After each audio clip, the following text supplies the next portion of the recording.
Alright guys, today I'm doing a Lancelot guide and build for jungle and whatever game mode you want to. It should work on other game modes too. So, if you like this type of content, please like, comment, and subscribe. Let's get into it. Let's talk about Lancelot's passive. It allows him to build stacks, increasing his stats. Now, there's three ways to build these stacks, and is to get an enemy god kill, an assist, or kill 5 minions. You get 1 stack from all 3 of those things.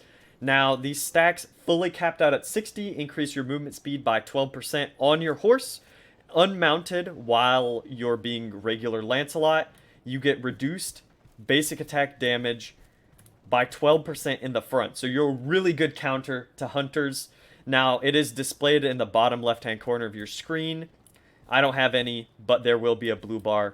Let's move on. Lancelot's one is very simple. It's a dash that if you hit it, you get a dash again in the next 3 seconds. Nothing crazy, but it does decent damage. Alright guys, Lancelot's 2 has 2 parts. There's a first part, it's a small cleave that leads into a big cleave. If you hit the small cleave, it knocks them back into the big cleave. Now if you hit the big cleave, it does 15% more damage. It's pretty strong. Let's talk about Lancelot's 3. It's a form change. He mounts a horse, and he also gets 20% increased movement speed while he gets on the horse. Also, he gets a shield. This shield, if depleted, knocks you off the horse, and it really sucks. But it gives you more abilities. You're 1 on your horse, you throw your horse forward in a line attack, and it does decent damage. Now, my favorite is his 2. He jumps up in the air and slams down, doing some pretty good damage.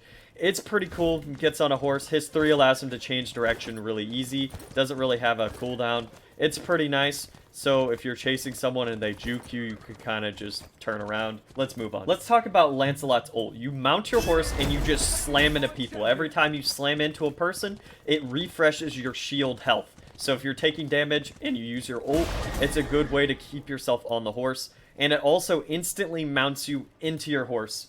It does good damage if you slam into people with your horse. It's pretty nice. What abilities you should max out on Lancelot? First, your 2 for lane clear, then your 1, and then your 3. Put any points you can into your ult. Let's move on to the build. Alright guys, feel free to change up the build. If I'm not playing Conquest, Bluestone Bridge. If I am playing Conquest, Bubba's Hammer slaps. Soul Eater's my next item.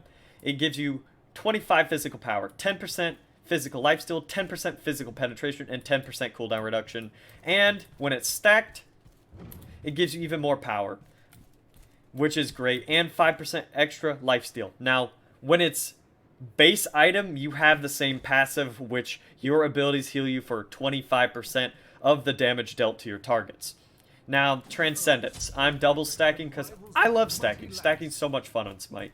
So, when it's stacked, you get 1,000 mana, which is ridiculous, and it will solve your mana problem on this character. 10% cooldown reduction, 10 MP5, and 40 physical power, and your passive is 3% of your mana is converted into physical power, and with 1,000 mana extra, you're going to have a lot of power.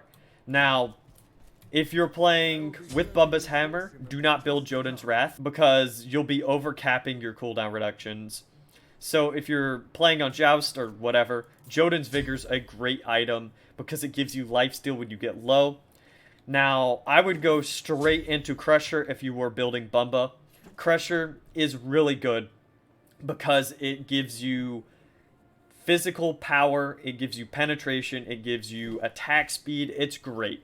Also, enemies hit by your abilities take 20 physical damage plus 20 physical power over 2 seconds, so you do extra damage to them. Now, Hydra's Laminate, it's a great item. Paired with Bumba's Dagger, it slaps. So when you use an ability 8 seconds after, you get extra 35% damage dealt to your next basic. It's really good. And if I wasn't going to build Hydra, I would go to Heartseeker. Heartseeker's really good. Brawler Beatstick is a good item. It gives you 40% anti-heal. It's really good for Aphrodites and lifesteal characters in general. It's a good counter. You could go Glad Shield, Shifters, there's a Void Shield. Any of the shields are pretty good. I wouldn't go Berserker just because, you know, attack speed. You're not really going for attack speed in this build, but I mean, you could if you wanted. I would go for any, like, strong ability penetration items is what I would go for. But if you guys like this type of content, please like, comment, and subscribe. I'll see you guys later.